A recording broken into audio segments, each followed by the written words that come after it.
You're listening to Mentoring Developers.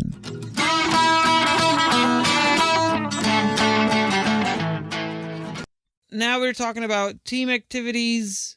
Let's say that you had to do some team activities and you're in charge of that. Give me some examples of what you would consider good team activities so people will give some people some ideas. Whoa. Like actually go somewhere, as I said before, like for a month in a new place and work together.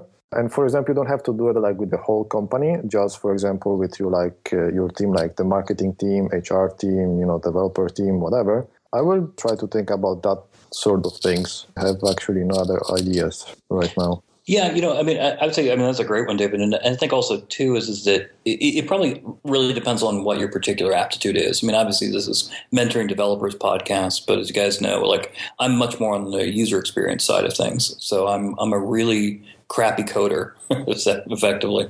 But so from a user design standpoint, I think that there are certain things user experience standpoint, there are certain things where like design thinking exercises, stuff like that, where people are trying to tackle a big issue that might be present within the company.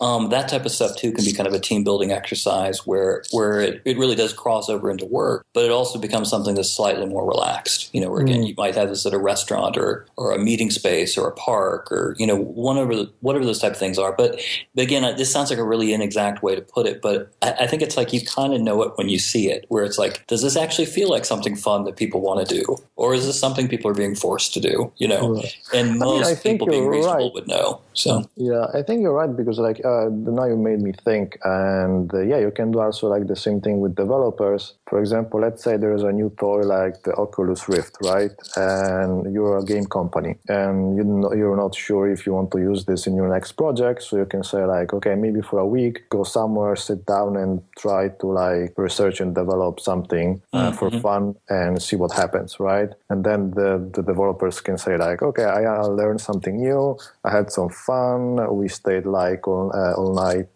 coding. So I think like if you take maybe like a new toy, in this case in developers, that they can play with and just give them time and still like, on the clock, do it. I think that's also a nice option. I've also seen some companies go out of their way to host conferences, maybe day camps or user group meetings in their offices. So have outside developers, people come in, and sort of it creates this nice atmosphere where there's food, there's something to drink, and people get together and talk about. But this is technology related usually. That's another thing some companies do. What do you guys think about that? Yeah, that's nice. Okay. I'm sorry, go ahead, David. No, go ahead. You can finish. Oh, I was going to say one thing. This actually happened, but it was kind of more comical. I was at a smallish kind of studio agency. We had this thing we jokingly referred to as drunk demo, where people would come in and they'd essentially do a show and tell, where they would just essentially take something. And again, got on the heels of our earlier conversation saying that not everybody drinks, but it happened to be this particular studio I was at, everybody did drink, kind of like fish.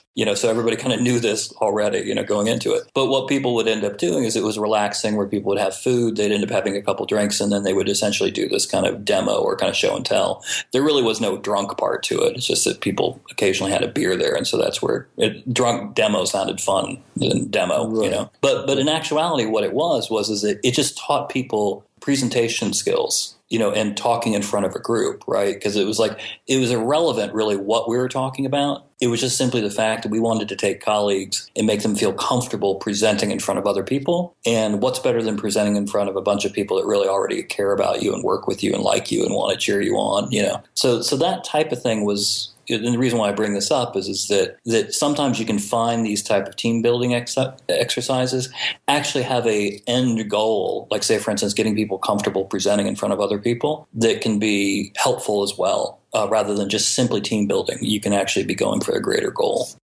And sometimes what we find companies do is they want you to stay on their company campus as long as possible, right? So they have catered lunches, catered dinners. They will, dry clean your clothes for you or change oil in your car. They'll do all kinds of things just so you don't leave. Stay there, and then they know that if you stay there, they're probably going to work. So there's that little bit of a benefit. But do you think from the employee's point of view, do you think people take these kinds of perks, catered lunches and chefs and all this other stuff as a way to trick them into just staying and doing more work? Or do you think that actually builds good team atmosphere because teams can just go and eat what they want and they have this incentive to just stay on campus, stay together? So I think my opinion on this is like it's actually like tricking people to stay there for longer because the company thing the argument is like they will work more. But I think like actually you lower the productivity because now the employee knows, okay, I go to work from 9, I can stay until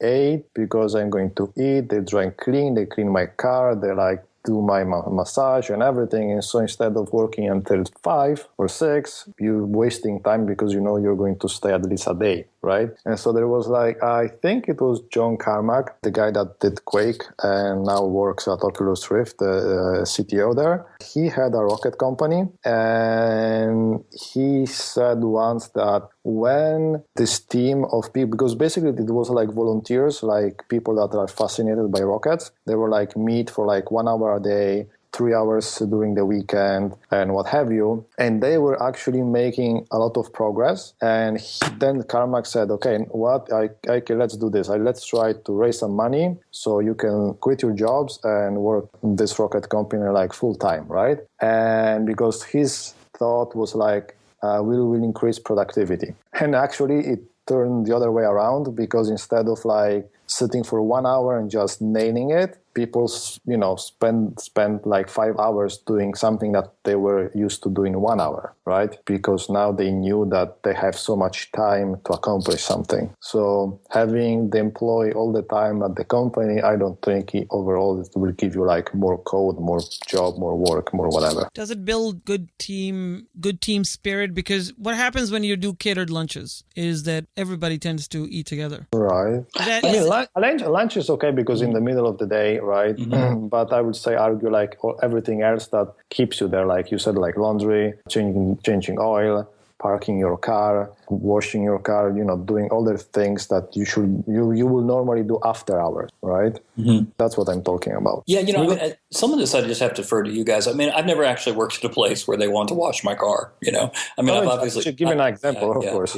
Yeah. I mean, I've heard of some of these places. I mean, like, say for instance, the archetypal idea of like Google, right? Where it's like it is this kind of, you almost have a community that's basically built inside of the office walls, and you have all sorts of different perks. Say for instance, like the catered lunches or free lunches and all these type of things. Where ultimately, I think all of us are kind of agree. Like on one side of it, you kind of think, well, there's kind of a bit of a dark motive there, is to get people to code and not have them leave and keep them much more efficient.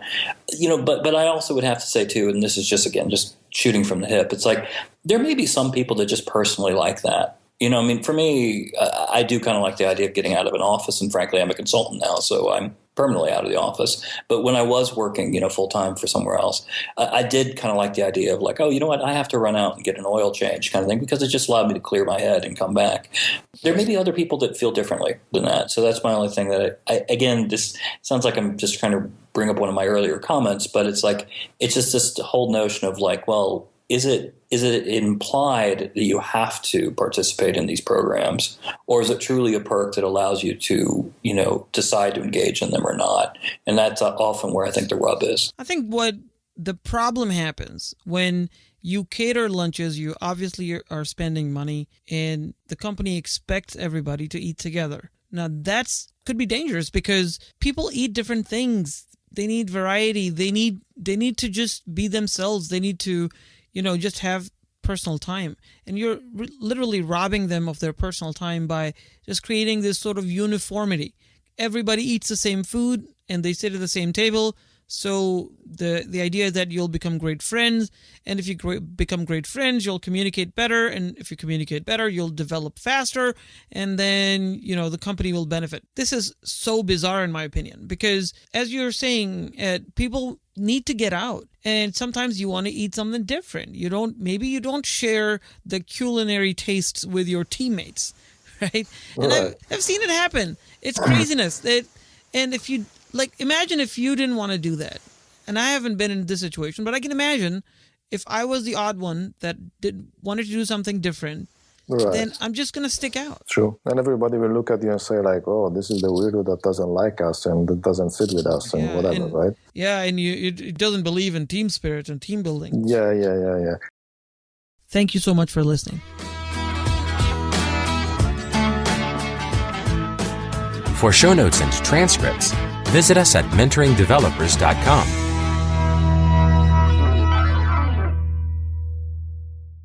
From the management point of view.